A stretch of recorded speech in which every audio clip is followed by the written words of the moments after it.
আসসালামু আলাইকুম। মুন্সিরহাট চলে গেলাম। মুন্সিরহাট যে কচু কিনলাম, লতি কিনলাম।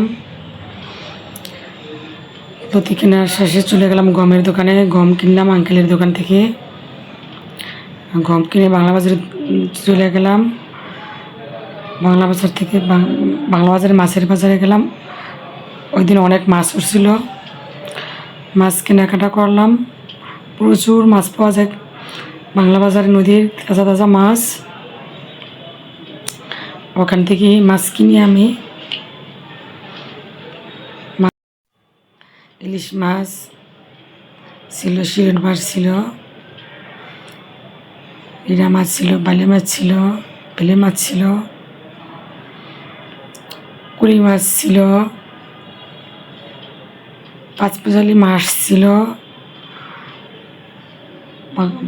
তারপর আমরা চলে গেলাম দইয়ের দোকানে, মুসলিম সুইটসে বাংলা বাজার, দই খাওয়ার জন্য।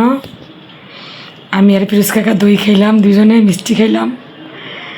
খেয়ে দিয়ে তারপর আমরা বাড়িতে চলে আসলাম।